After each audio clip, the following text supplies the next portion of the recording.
All right, Falcons fans, let's be honest just for a moment. No, things aren't going great right now. Disappointing loss last Sunday to the Colts. But this week, against the Titans in Atlanta, I think can be much better. We'll tell you why next, right here on AJC Falcons News Now. This is AJC Falcons News Now, sponsored by Miller Lite. Here are your hosts, Brandon Adams and former Atlanta Falcon Chuck Smith.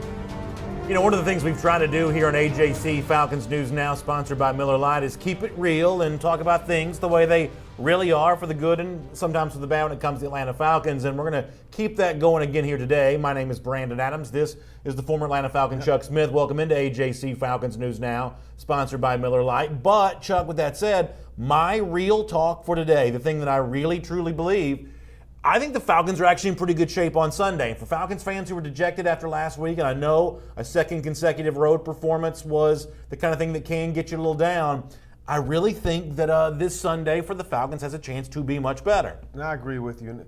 You know, B, one of the things is with this Falcons team, they're going against a team in Tennessee that's one-dimensional. They're at home, and remember we talked about this, and I really believe this. When you're embarrassed, like they were on the road. I mean, at home, you're embarrassed. Guys come out and play. They got pride too, so you're exactly right. Plus, you are the Falcon Whisperer. Everything that you have said so far, you've called it. So I have been pretty good at picking. You have done real good. Been pretty good at picking Falcons games thus far this week. All right, so obviously you're not going to believe that just because I say it, but I am going to try to lay out some evidence for you today. In fact, let's start the show this way, if you don't mind. I have what I think are 5 true, legitimate reasons why Atlanta gets back on track on Sunday and wins this game. Let me begin this way. And I know this may sound like a consolation prize. I know this may sound like, what does it really mean? What does it really matter?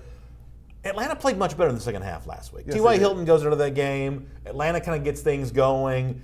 You know, it's once again kind of a tale of two halves. Obviously, the Minnesota game was much the same way, but that was, to me, mostly garbage time production. That was empty calories once the outcome had already been decided. Atlanta, though, in the second half last week, gave itself a real shot of winning. I'm not trying to tell you get a lollipop for that. I'm just saying that if you're looking to predict what's going to happen the following Sunday, you do have to factor the full 4 quarters. As disastrous as the first half was, Atlanta didn't lay down and die last week in Indianapolis. So if we're going to start on the evidence basis of this, I do think, and some Falcons guys talked about that this week in Flowery Branch a little bit, I do think you look back at the second half a little bit there. Well, you do, because the one thing that everybody talks about is what? Matt Ryan's connection, to Julio Jones.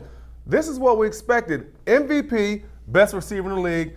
MVP, throwing, what was he, 10 for 10 or something? I mean, somewhere around there. But that's what you look for. Defense, giving them an opportunity. And you're exactly right. The recipe was there in the second half. I was very impressed. I'm sitting at home like, Matt Ryan, okay, 1 for 1. Then I'm realizing that's the best half of football Matt Ryan played the entire year. Yes, it is. All right, second thing, and you can believe me or you can not, but I think this matters. I watched that Thursday night game last night. First of all, one of the best Thursday night games we've seen. A lot of these Thursday night games are duds. Philadelphia, Green Bay last night was a lot of fun. And you know what? I thought Philly looked pretty good. Now, they didn't look as great the week before against Detroit, I'll grant you that. But you go into Green Bay, and I know that the Green Bay offense right now is a little bit of a mess. I do get that. But you're still winning at Lambeau Field. That's a team Atlanta beat in its own stadium a couple weeks ago. I take something from that. I'm not telling you that win alone should change the way that you feel about the Falcons overall, because obviously the road games matter here too. But the Atlanta team that's capable of beating Philadelphia, I think is certainly capable of riding the ship for the season. That could start this Sunday. The fact that Philly showed itself to be a live dog last night in Green Bay against the Packers, that means a little something to me. Does it mean something to you? It does mean something to me, because what happened last night, you already had the Super Bowl champs in the Green Bay Packers. They've been on Green Bay's, literally, everybody's, crowding Green Bay, they're 3-0. What I saw is 2 teams that have flaws. I saw Philadelphia. They look great. They won the game, but is this a team that the Falcons can beat again? Yes. And looking at Green Bay, is this a team the Falcons can beat? So remember, Mike Patton, defensive coordinator for Green Bay. Nobody can't stop. He's Rex Ryan's Guess what? Last night they got sizzled. So from my standpoint, this game was look at what the Falcons could have in front of them. But I think the Falcons are in good shape, because those 2 teams, Did they blow me away? No, the Falcons, if they play their best, they're going to have an opportunity to beat anyone. There's also a little bit of a positive vibe seemingly coming from Flowery Branch this week. It starts with Falcons receiver Julio Jones, who seemingly has been pretty happy with the mindset, despite the fact that a lot of fans are dejected after 2 losses out of 3 games to start the season. From Julio's perspective, he's actually in pretty good spirits, and apparently the team is as well. Here's what Julio said about that this week. Oh, it's been great. Guys been flying around. Really been focusing on, just starting fast. And just focusing on us and just doing what we do best and being our best each and every day. Yes, I mean, Julio's one of the team leaders here. He's one of the casual, attitudes, whatever. But, this is a guy that when he says something like that, I kind of take him at his word. And that alone is not going to, say Atlanta wins this game on Sunday. But, if Julio's in good spirits like that, then I do think he can kind of serve as a Pied Piper for the fan base a bit. Oh, I think he's a leader. I think right now Julio's doing more than he ever has. I really love it because early on in his career, he was what did they call it? Bama made. Yeah. Let me just keep going. I don't say anything. I mean, but now Julio's a leader. But guess what? Everybody in that locker room's listening. They are listening. The organization hears it. They love it. But I think Julio, his words have a huge impact on his team. Now let's see if everybody follows up and plays like Julio. All right, but let me now sell you. I've given you 2 reasons. Atlanta in the second half last week, Philadelphia last night. Let me give you, though, maybe the bigger reason why I think Atlanta's in pretty good shape on Sunday. Y'all, Falcons got problems. You just got to be honest and say it what it is, and we're going to talk about them. Penalties and, whatever else you want to get into in terms of the Falcons for the first 3 weeks. I think Tennessee's got a lot more problems, though. I think this Tennessee team's a mess. And let me prove this. I realize a lot of our audience is not living and dying with every snap from the Titans here this year, but Delanie Walker, kind of a veteran tight end for this team, I want you to listen to him this week. He's asked about, hey, what's the mood around here with your team 1-2 right now, losing some football games? What's the mood around here? And I got to tell you, if I'm a Titans fan, this is not what I want to hear from one of my team leaders, one of my guys who's been around the league for a while. It kind of sounds like kind of an ugly situation, a little bit in Nashville here at the moment. Here's Titans tight end Delanie Walker about, what you say to teammates when things for your own team aren't particularly going well at the moment. When I came in the league in 2006, I know that's a long time ago, the atmosphere was a lot different. We were 1-2, it would be pissed off guys walking around here, calling guys out, team meeting without the coaches. But today's football, it's a lot different. Yeah. A lot of these guys can't take that. A lot of these guys don't like to be called out. They want to fight or they want to be traded. And it's that's pretty much where we're going today with this game. Is as you can see, the rule changes and everything is just different. That's a mess. Chuck, that's a mess. That is a mess. And he took about, a minute just to explain what was going on? I'll say it in 10 seconds. The Titans right now are weak in the locker room. Right now, the young boys aren't ready mentally, and that's what he's saying. He said they soft. Yeah. I mean, he described his team as soft, so to me it says there's a fracture somewhere in that locker room, and that's how it happens. Everybody's not built. Everybody in the NFL is not an alpha dude. I'm telling you, I talk to people all the time. You got different levels, and that's what it sounds like to me. They got some puppies in that locker room. By the way, I'm getting killed in our comment section for my optimism. I'll let y'all have your word with me in a moment. Don't worry about that. Y'all can take me to task if you want to, and we'll decide who's right and who's wrong. But you're a guy that obviously knows about the league now. You got guys that you train that are still in this league. You obviously know about how the league used to be, the kind of thing that Walker's referencing there.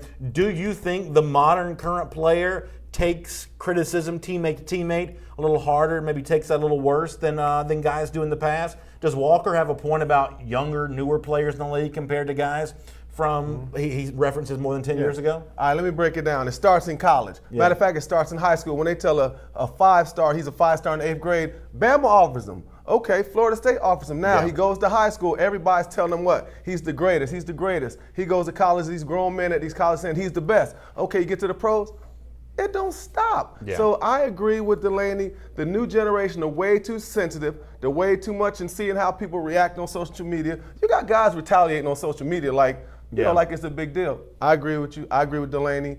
The new generation is soft. Not all of them, but there are a lot of guys that are extra soft. But even if you're a Falcons fan and you're upset about the penalties and you're upset about everything else, and you have a right to be, I'm not trying to convince you one way or another. All I'm saying is the team that you're going to be seeing on the other sideline on Sunday, they're not exactly strutting into Atlanta They're themselves. They're struggling. So with that in mind, we'll give you a chance to kind of weigh in some of your comments. We'll do more on some of this here in a minute, but I want you to have a chance to weigh in and share your thoughts. Matt Killian says, penalties, turnovers, no discipline. If you can fix those three things, we could be a force like never before. So how much of that can be fixed? A lot of the stuff with the Falcons last week's pre-snap penalties. A lot of that kind of stuff is, holding, stuff along the, the offensive line.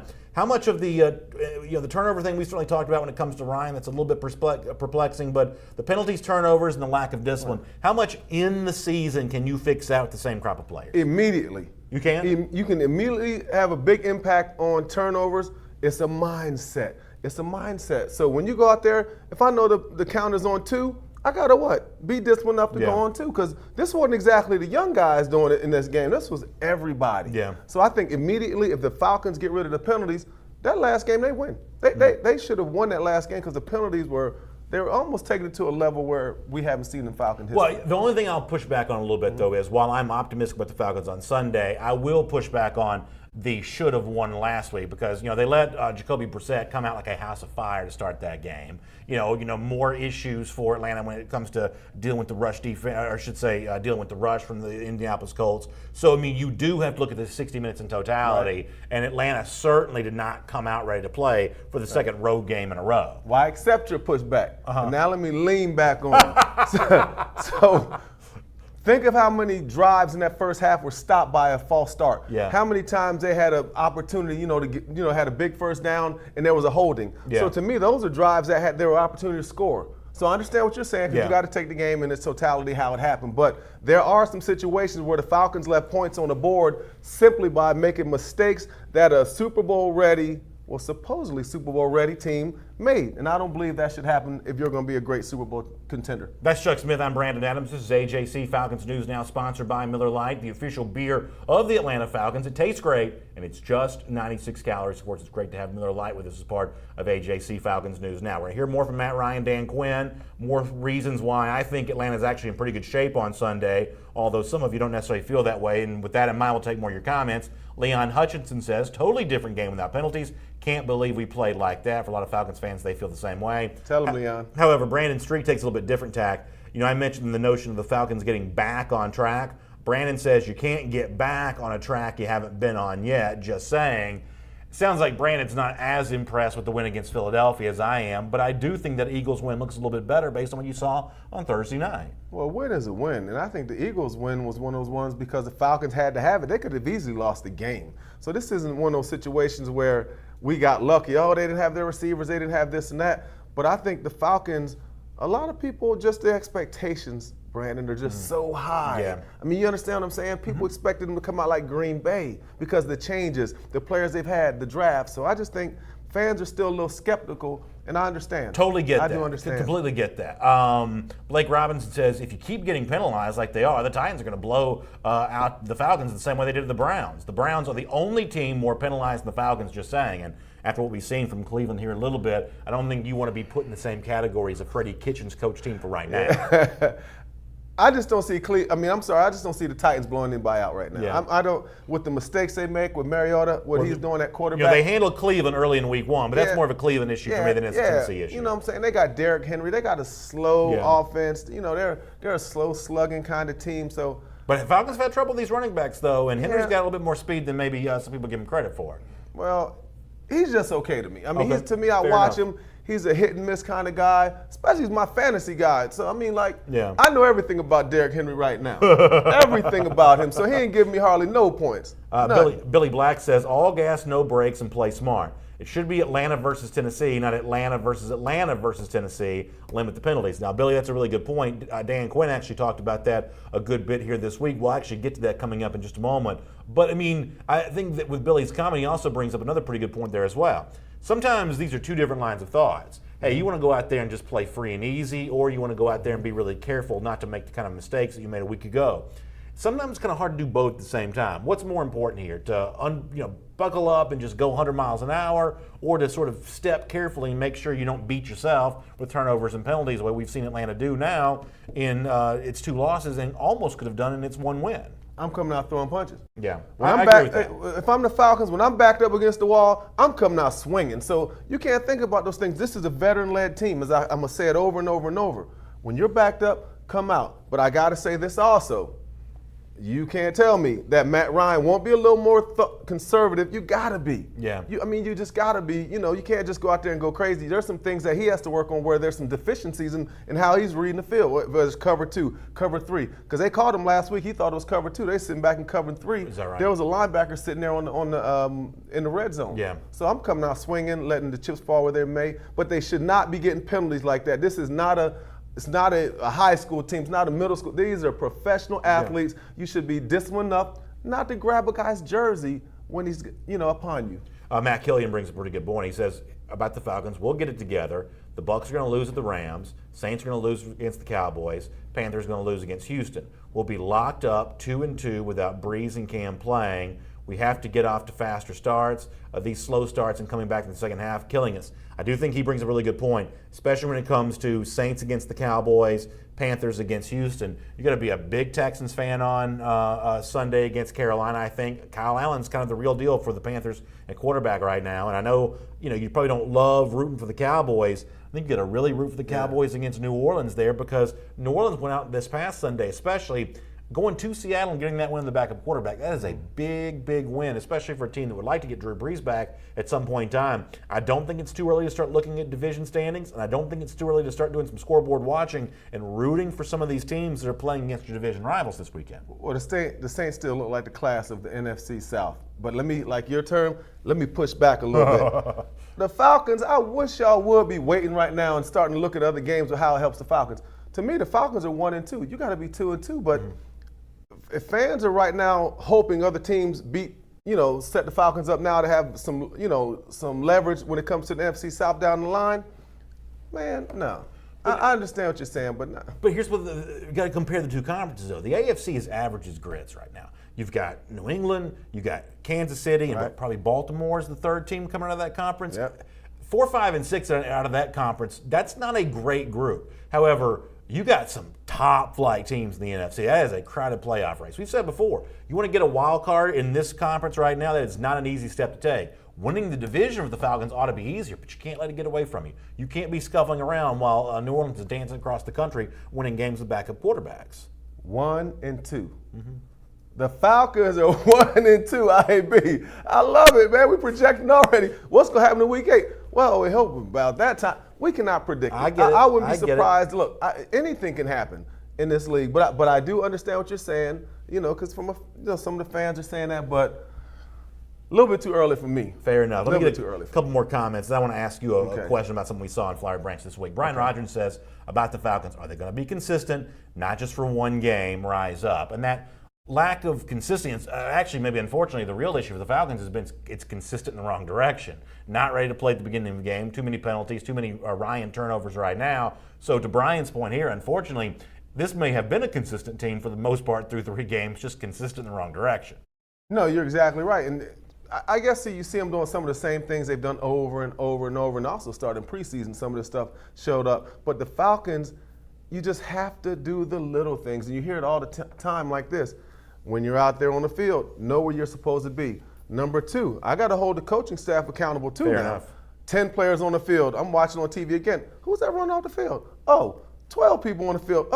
What is that? Timeout by the Falcons. So this goes from sideline to field to me. So they have to be all rowing in the same direction, because that's really important, even outside the penalties. Mike Dedon says, open up the offense from the jump, stop waiting until the second half, and obviously one way or another, a fast start for Atlanta here at home on Sunday. Because, listen, you can pretty well assume that the crowd at Mercedes-Benz Stadium is a fairly strong reflection of what our comment section looks like. The same way when I say, hey, I think the Falcons win on Sunday, there's an immediate pushback of, well, hold on now, BA. You got to worry about this. You got to worry about that. You got to worry about this. It's going to be the same thing in Mercedes-Benz at tailgates leading up to the kickoff on Sunday. And if Atlanta gets off to a slow start, there's going to be a lot of folded arms, a lot of folks saying, see, I told you so. This is what this team I thought. This is exactly what I thought this team was. I think you've got to get off to that fast start on Sunday to prove to the fans in the building that they have a chance to see some good football and give that bunch, I'm talking about the crowd in the stands, a chance to be impactful from the jump. I think a fast start on Sunday, to go along with the point here from Mike, I think that's crucial. Crucial to get off on a fast start on Sunday. And especially also getting the fans in it, which was huge, at the Philadelphia game. This Falcons team, you always want to come out fast. I remember when we were with Coach Reeves, Dan Reeves, you know what Dan would say? Come out fast. You got to come out fast, because when you want to come out swinging, you want to come out and set the tempo in what we call getting an understanding, letting this team know that we ain't here to play. But the Falcons got to try to figure out a way to get started fast and get the crowd into it and kind of get them from leaning back and going to get hot dogs, the cheap hot dogs and Cokes up. Good concessions prices. You can't knock that. Keith Watson says, I'm coming from Tennessee to Sunday's game to cheer on my Falcons. Keith, I know the Falcons will be glad to have you there on that. Scott Richards says, who's going to step up on the defense and make the open field tackles other than Debo? And that's obviously a big issue that Atlanta's going to be dealing with, is how you step up there and make those tackles. Yeah, tackling was an issue. It's a huge issue, especially the first play of the game last week. The Falcons were getting ran through. But now, on to this week. I think it's going to be important to see if Grady Jarrett, how he responds to the toe. That's right. He went out the game, didn't finish with the That's toe right. injury. But when you look at the outside linebackers, Tack McKinley and Vic Beasley, I need them to be productive starters. Yeah. They're playing like role players. They're playing like role players, but I need those guys to step up, strike blocks, be physical, attack downhill. Instead of pressing it, be physical, be nasty, so guys are like, wow, I'm not trying to play against Vic Beasley. I'm not trying to play against Tack. So all the entire guys, Devondre Campbell, it's time for him to step up, because I haven't seen Devondre truly make too many big plays. He's a big play young guy, but we need those young guys, those three guys we just named, got to be enforcers, got to be productive and make tackles. All right, I got some more reasons why I think Atlanta's in pretty good shape on Sunday. I'll let y'all tell me why I'm wrong, why I might be wrong coming up, and Chuck can weigh in on this too. Before that, though, let me remind you about this thing I like to have on my desk each and every day here. This is our special thank you to you when you become a subscriber to the AJC. After all, you've been trusting the AJC for Falcons coverage for decades now. And to get the best Falcons coverage from the AJC, you got to become an AJC subscriber. Of course, the AJC, proud partners of the Atlanta Falcons. You see the Falcons logo right here on this cooler. And there's a variety of subscription options for you to choose from that give you a chance to take advantage of this special gift. You can get the daily AJC e-paper. You can get a combination of the e-paper and the Sunday print delivered right there to your doorstep. Or you can get 7-day print plus the e-paper there as well. Read it at home at your kitchen table while you're drinking coffee, on your commute, assuming you're not the one driving during that commute. You can just kind of enjoy all the Falcons coverage right there with the AJC and all the rest of the Atlanta news that you get each and every day. Atlanta News Now, of course, is AJC.com. So let me give you the website to go to take advantage of this great subscription offer. It's subscribe.ajc.com/Falcons News Now. Once again, subscribe.ajc.com/Falcons News Now. Take advantage of this and become an AJC subscriber and get this really cool Atlanta Falcons branded cooler for a special thank you for allowing the AJC to provide you your Falcons coverage. All right, with that said, let me show you this, Chuck. And admittedly, I don't like this kind of stuff, but I am open to the idea that maybe the Falcons do. Do we have the screen grab that came out from the Falcons this week? I feel like they got a lot of slogans, a lot of T-shirts. I feel like they do a lot of that kind of stuff. Now, I don't like stuff like that. I'm not really a motivational guy necessarily. I feel like you either are motivated or you're not. I don't think you can necessarily find the right formula to get people motivated. The T-shirt says, I got your back. It's like three guys, I guess, like making, like a bond with each other. Like a brotherhood. Like a brotherhood type thing. And obviously the brotherhood thing with Quinn is substantial. He pushes that a lot, and sometimes it seemingly works. So I want to be open-minded about this for a moment. I don't like stuff like this, and the fact they keep dragging all this stuff out, to me, feels like you're desperate and you're grasping at straws. However, the one thing I will be open-minded about is maybe the players do. Maybe Quinn's kind of familial, friendly style with them, maybe they want to play for this guy. Maybe they want to step up and defend this guy. Do you know who came up with it? I don't know. I don't know. Idea? There's something like that every single week, though. I mean, it really is. It's I understand. Brotherhood. It's I got your back. It's whatever else. I mean, maybe the Falcons really like this about Quinn, the fact that he kind of coaches from kind of a relational style. Maybe they do like that, and maybe on Sunday, knowing that Quinn's been beaten up pretty good in local media the last few days, maybe they step up and defend him with their play on the field. I'm at least open-minded enough to consider that. Sounds to me like a little insecurity from my standpoint as far as the brotherhood and what we're doing. And I like these kind of things before the season, but in the middle of the season, at the beginning of the season when you're actually playing games, it's a little bit surprising. But it'll be interesting to see what happens this week. You win, people are going to love it. Yeah. If you don't win, you're going to have some issues and people are going to talk about it. But whatever it takes, but I'm not a big fan of doing it right now. Yeah. To me, this is a team meeting. We close the doors. Yeah. But I don't want to come out the doors with saying, hey, we love you or grabbing wrists. That's an in-house type thing you keep in and not make it a kind of like a public deal. Well, what I'm a believer in, and you obviously know the game better than I do, but when you look at the various levels of football below the NFL, you have giant disparities in talent. High school teams, you can look with your own eyes and say, oh, that team's got the 4 best players in the field right now. College, it can still be pretty significant, where one team has way more talent than the other.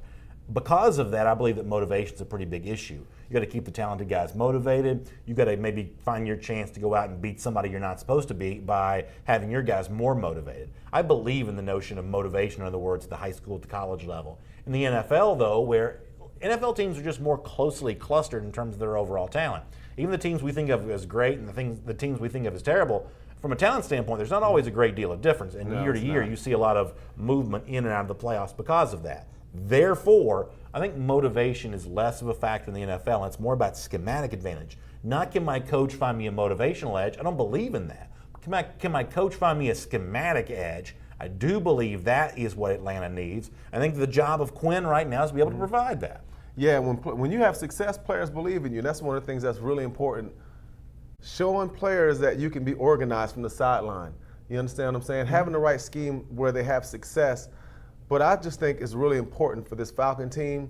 If you're going to start throwing out slogans in the middle of the year, you got to back it up. Yeah. You got to really back it up. So I'm going to give them the benefit of the doubt and say maybe this Sunday is the week where they start doing that. Certainly Quinn, in terms of backing up his own belief on this, knows what's at stake on Sunday. He was asked directly this week, is there a sense of urgency for your team right now, knowing, frankly, how kind of a mediocre start the team's kind of gotten off to? Quinn had a very clear answer to that question. Here's what Dan had to say. 100% we do. And more of it to say what I had mentioned earlier, like we've got to get the part where we just get to fight one team. And if we do that, we know what we're capable of. But because we haven't done that, we're in the situation we are where we're sitting at 1-2. And so for us, that we know is correctable, and that's what we're intent on doing. But yeah, the urgency for us for sure is on point.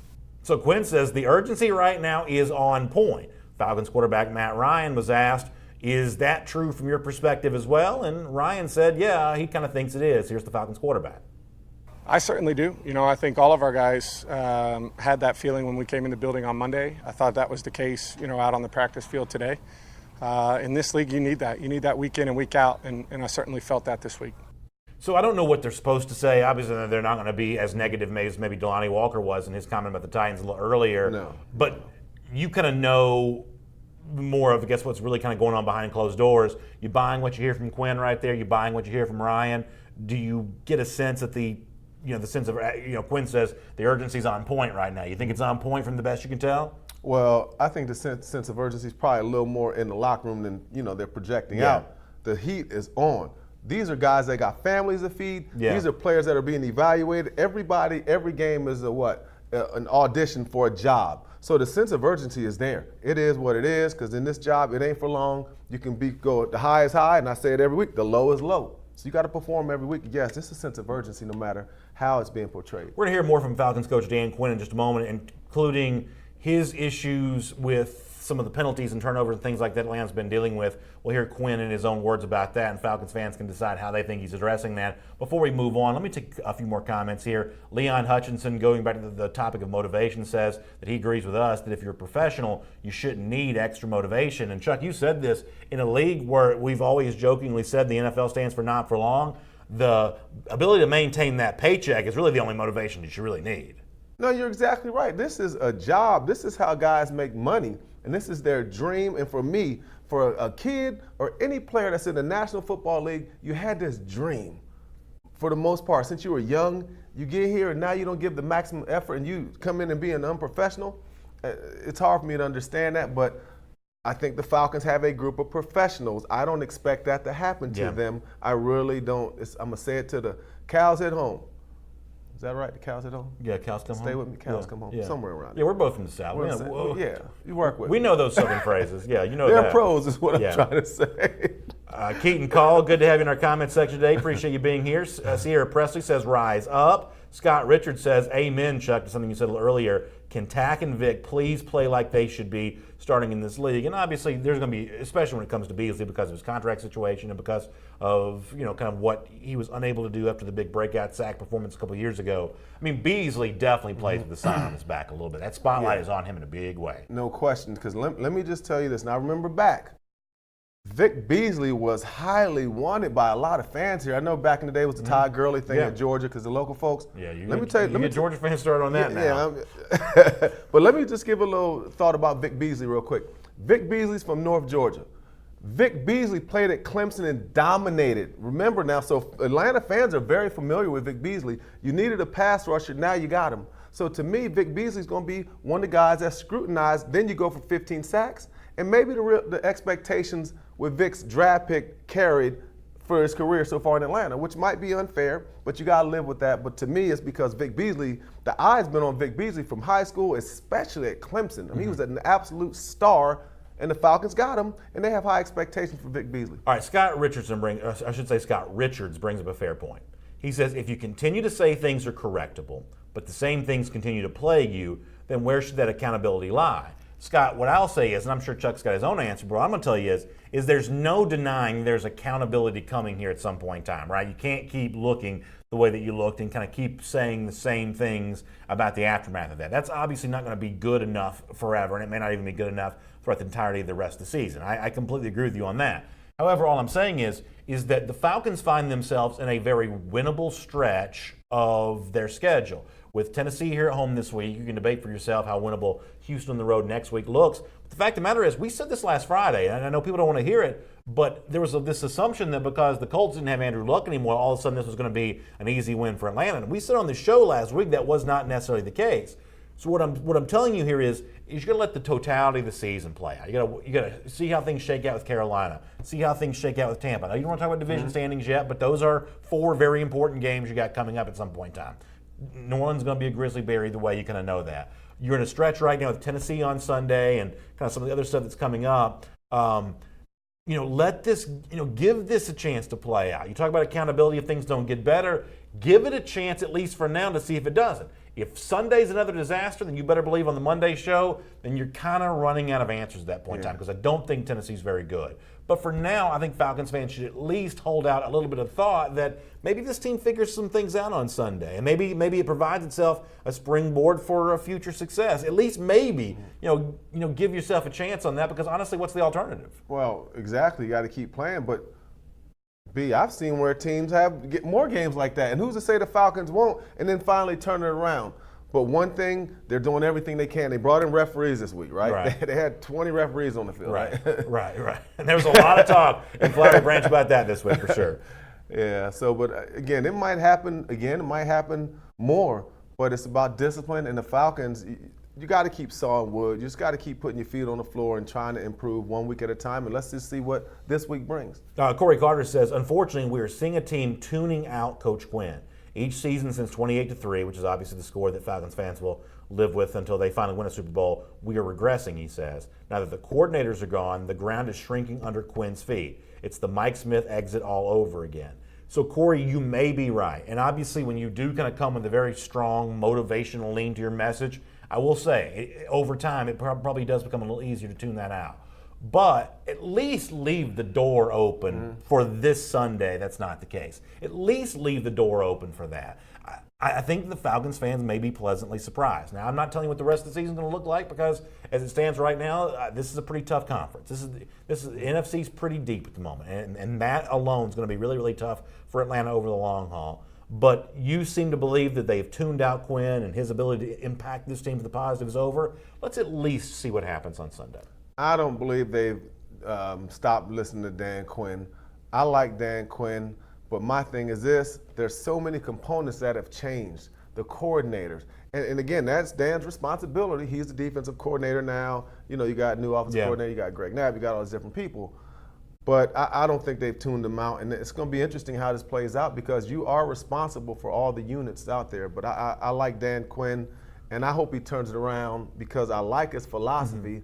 But a lot of folks right now are having some questions about it. Well, the one thing I totally agree with Corey on, because Quinn replaced himself essentially as defensive coordinator, put himself in place of defensive coordinator in place of Mark Emanuel, I do think that puts an extra level of scrutiny on Quinn because I said before, the NFL for me is not a motivational coaching league, it's a schematic coaching league. And you got to draw up some defenses to go out there and, you know, a struggling quarterback like Marcus Mariota, you got to make sure he leaves Atlanta still a struggling quarterback. Derrick Henry, you had trouble with the Minnesota running game week 1, Dalvin Cook. You got to make sure that you don't let Derrick Henry come down here and get fat on you. I mean, so I do think that Quinn's got some extra scrutiny on him because he is now the defensive coordinator. All I'm saying is let's see how Sunday goes. You know, leave the door open at least a little bit. Now, Q being a D coordinator, being the head coach, and being a D-line coach, it's like you go ahead and ask yourself a question, B.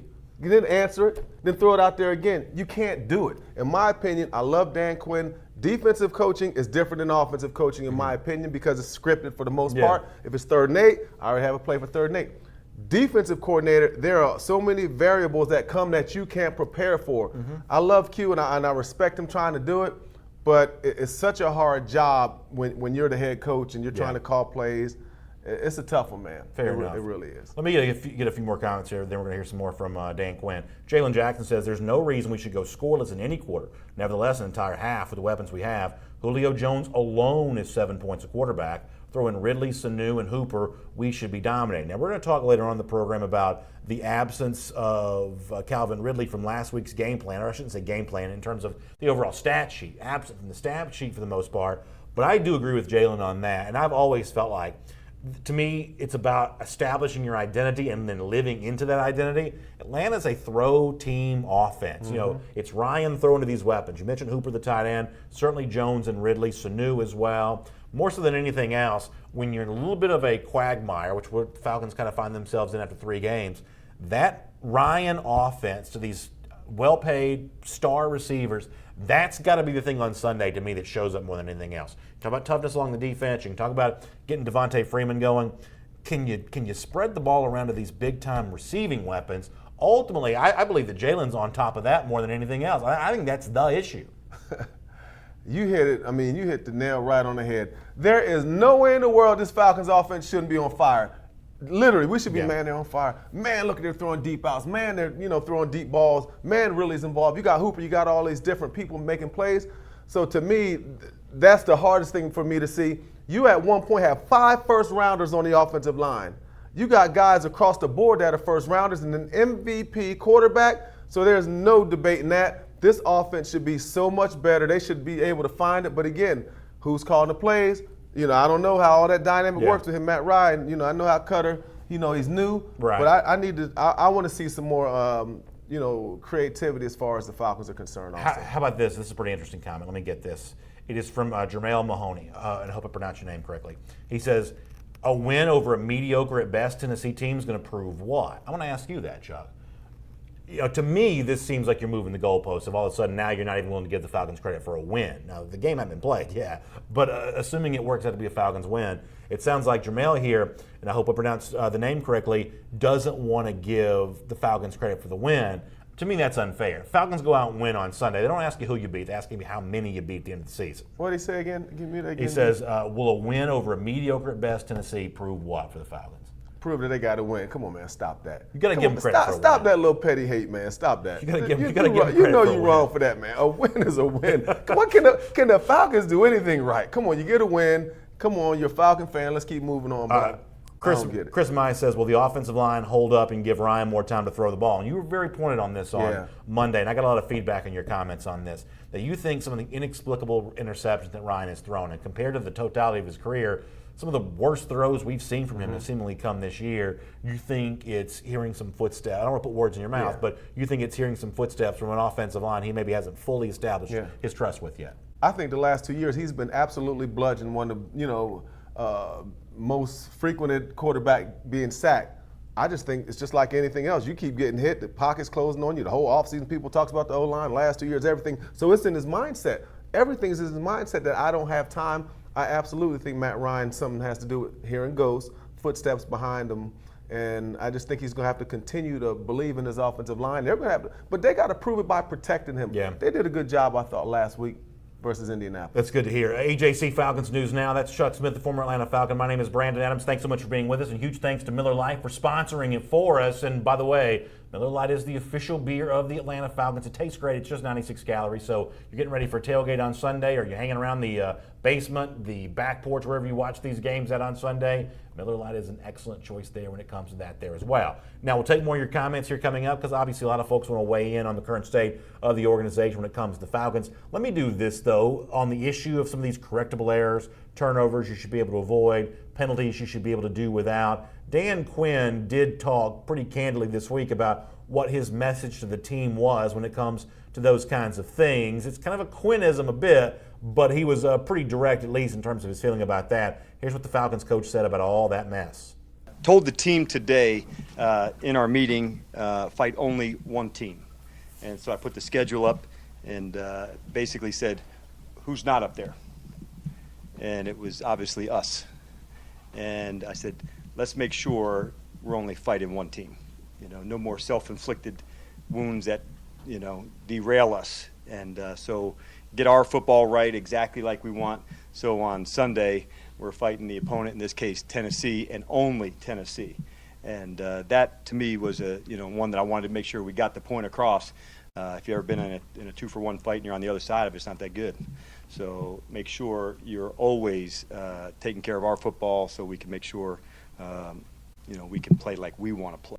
So let me try to give voice to the Falcons fans who are just a little skeptical right now. I understand where it's coming from on that because nothing that Quinn says there is wrong, right? You don't want to fight yourself. You don't want to fight the opponent. But all that stuff is easier said than done. Hey, good week of practice. We brought in refs. We're working on penalties.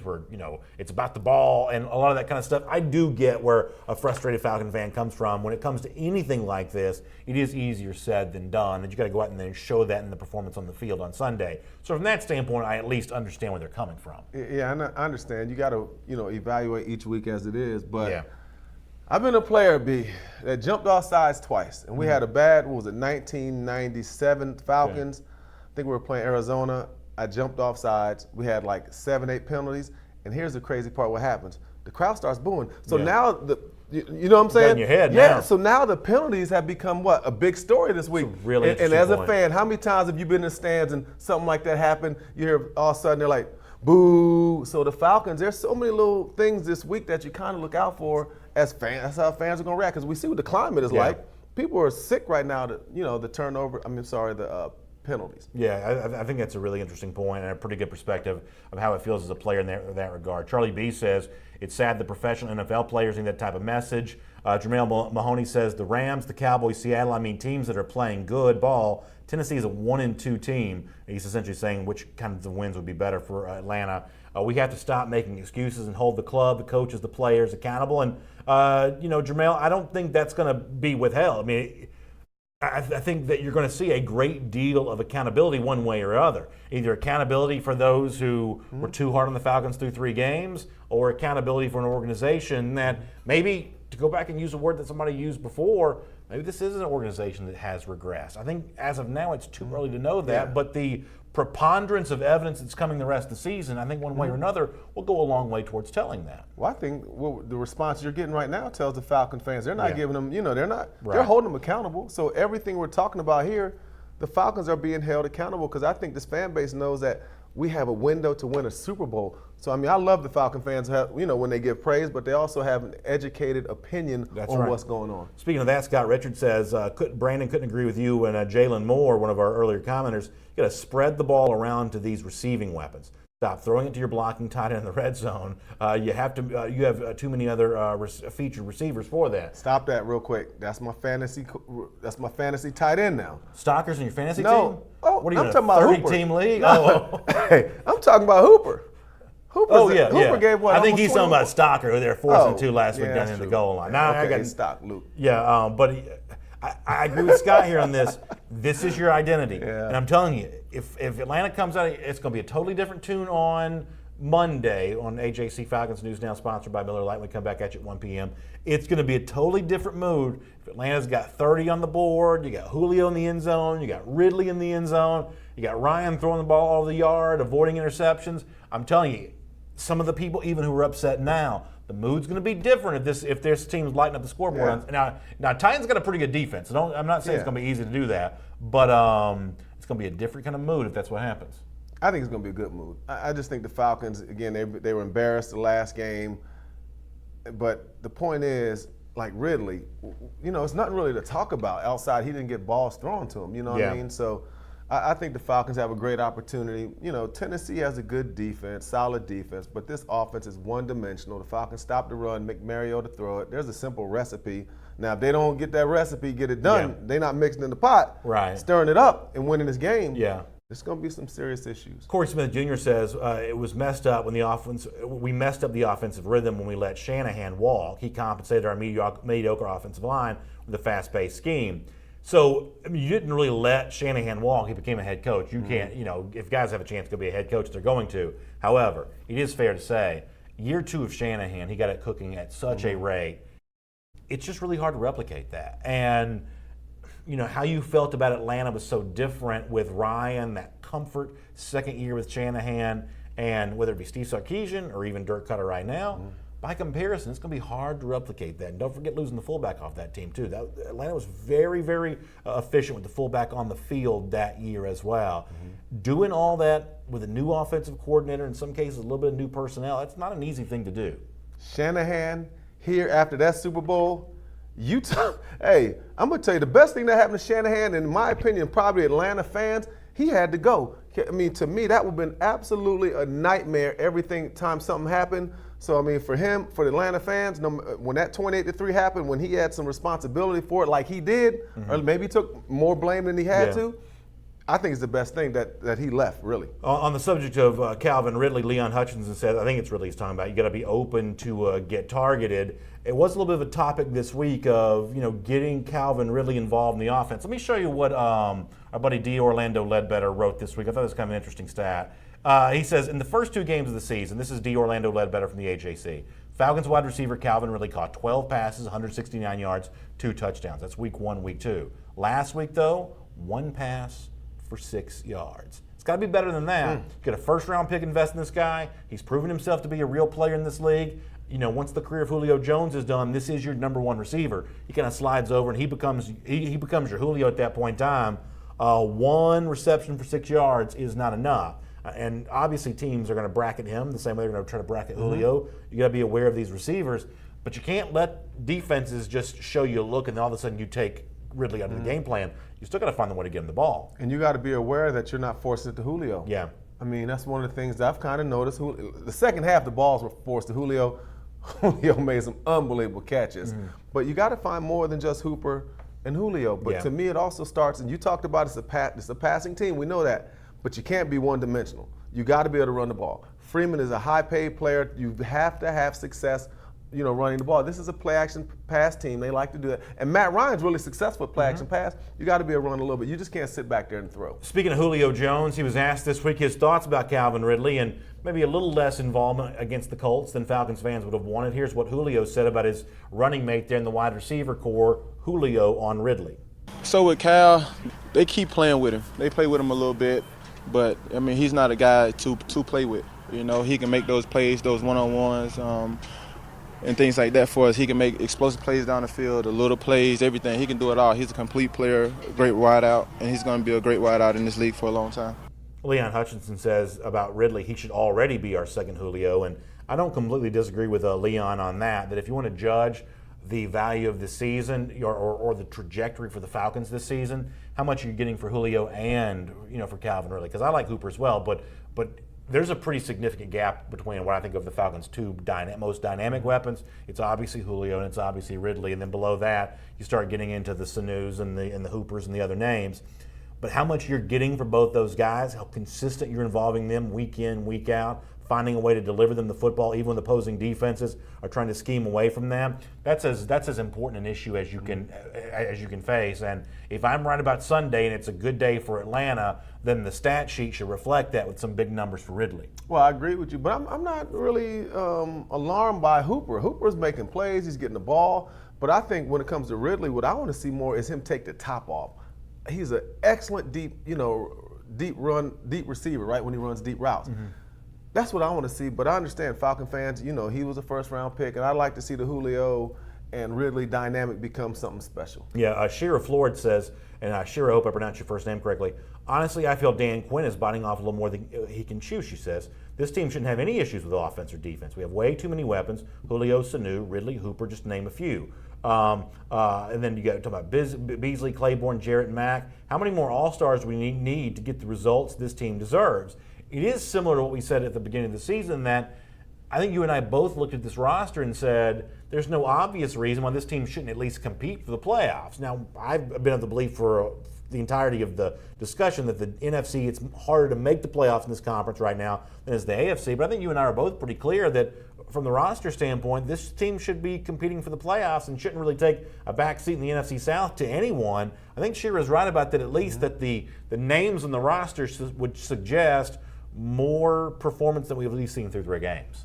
Potential. This Falcons team, we're still talking potential. That's the thing that bothers me a little bit right now. We're talking about the potential to be good. Tack, first round.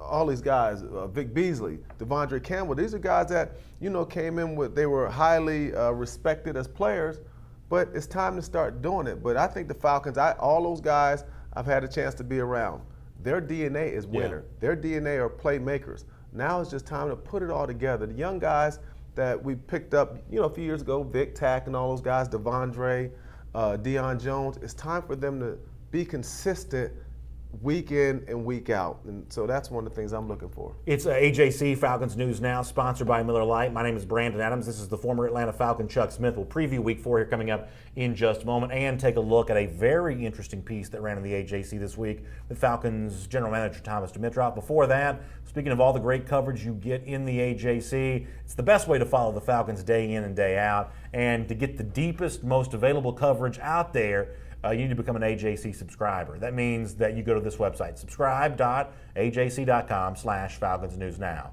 Subscribe.ajc.com/Falcons News Now. When you do, variety of choices here. You can get the daily e-paper, you can get e-paper plus Sunday print, you can get the 7-day print, and when you choose any of these options, as a special thank you to you, you get this officially branded Atlanta Falcons cooler, courtesy of the AJC. The AJC, proud partner of the Atlanta Falcons, and this is our special thank you to you for signing up to become a subscriber to the AJC. Check out D-Led, Mark Bradley. I'm D-Led. I look at D-Led for everything. Yeah, I'm always with D-Led. He's an entertaining guy, and he's got great Falcons coverage. You can get that at the AJC, online at ajc.com, but subscribe.ajc.com/Falcons News Now to get your Falcons cooler and become an AJC subscriber. Can I say my AJC story? Yeah, by all means. From 1985 to 1988, I got the AJC at my house every day. My dad would get the paper. Every day during football season, I go and hoping that they'd have Clark Central in there. There you go. Every Saturday morning, I would go and look for my AJC and try to see if Clark Central, see if I had a nice little shot. They never gave me no love, but we did win the state championship. So thank you, AJC, because I am a longtime reader, and that's real. I got so many clips from AJC just from back. Well, listen, I'm on the field a lot of times when these teams win these big games, Georgia included, and they get the big win. They're holding up like the paper. You have the field editions. People love that kind of stuff. Speaking of the AJC, by the way, really good piece there this week, looking with Falcons General Manager Thomas Dimitroff, speaking with our buddy D. Orlando Ledbetter, and reading this piece. It's hard to believe. He's been at the job now 12 years. I mean, it seems like you blink your eye, and it's just yesterday. In fact, you saw the quote there. Let me read this to you, what Dimitroff had to say.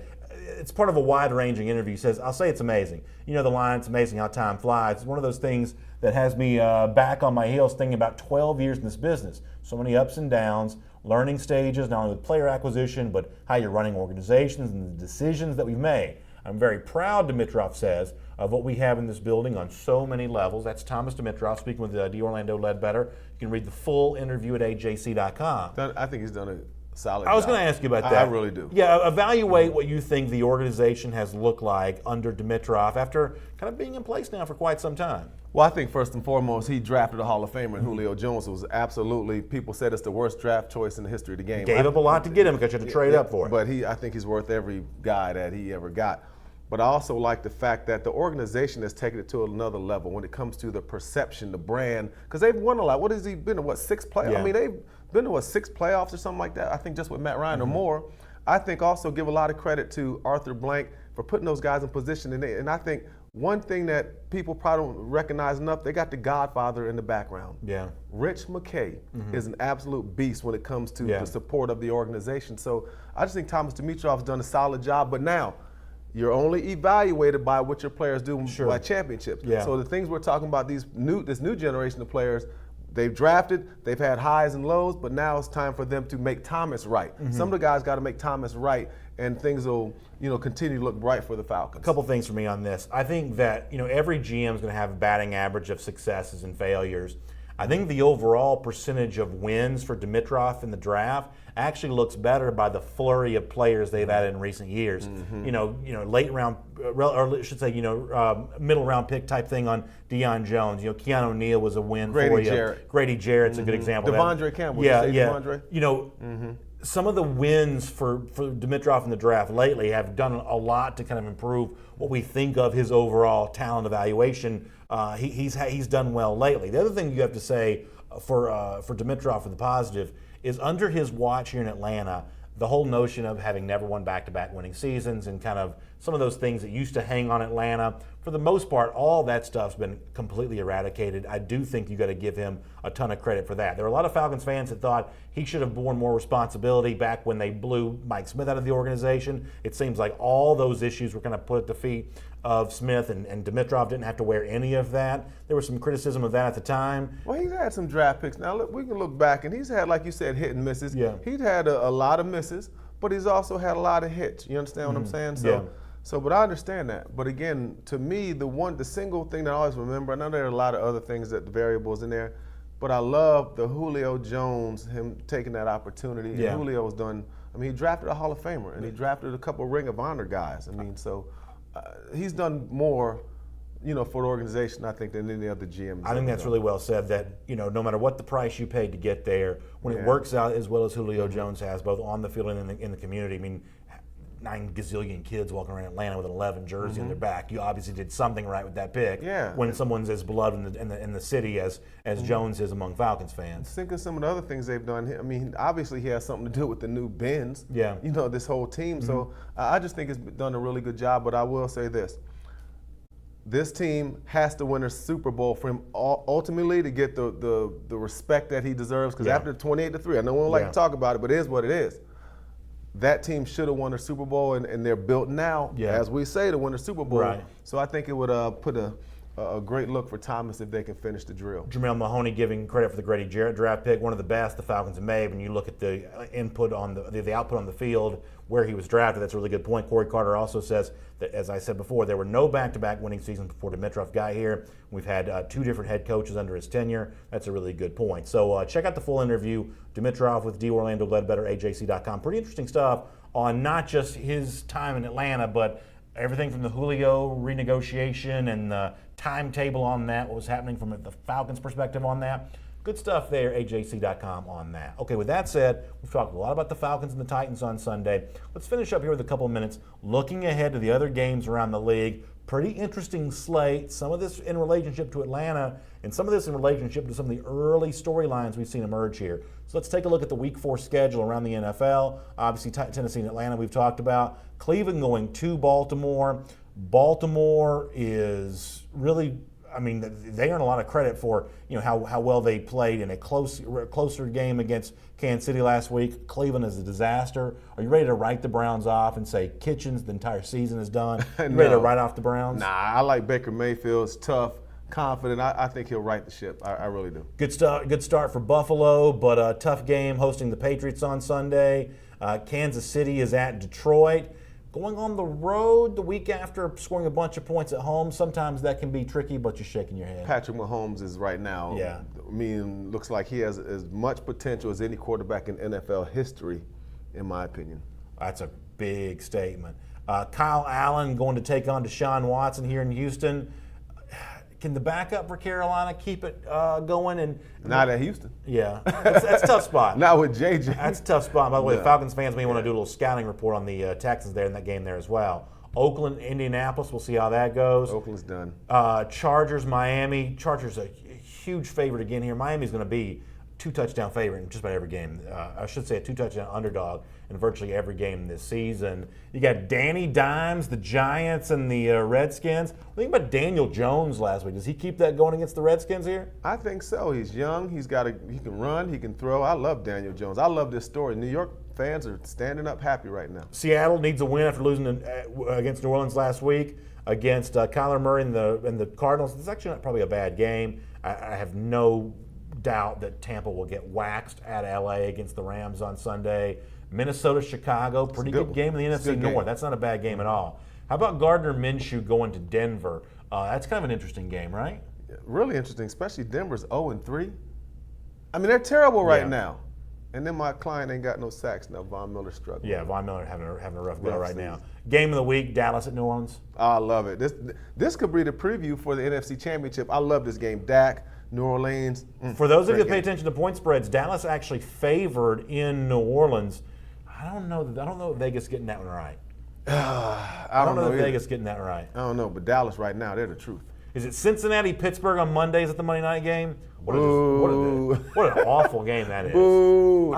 That used to be one of the big rivalries in that AFC North. There's a game every week I say I wouldn't watch in my own backyard. I would not watch the Bengals play the Steelers in my own backyard right now. Now, if Big Ben's healthy, different kind of Steelers team. But as it stands right now, I would not watch that game in my own backyard. I watch it every day. I watch football every day. My wife is mad at me. We can't watch football on Tuesdays and Wednesdays. You already got Mondays. I will watch any game, high school. I'm watching every game. I don't even care what it is. I love me some football. It's Falcons News Now. It's sponsored by Miller Lite, the official beer of the Atlanta Falcons. It tastes great. It's just 96 calories, and it's a great choice for your tailgate this weekend. Before we say goodbye, I always like to show off some cool stuff here, and this may be the coolest thing you brought in. Although I can't believe you don't have this framed. No, I don't have it framed. I'd have this thing framed 19 different ways. I know. I'd have this in a glass case. Glass case of emotion. My kids, they'll mess around and wear it but when they were little. But when I walked in Super Bowl 33, we were, made it to the Super Bowl, and I walked in, and this is what was hanging in my locker.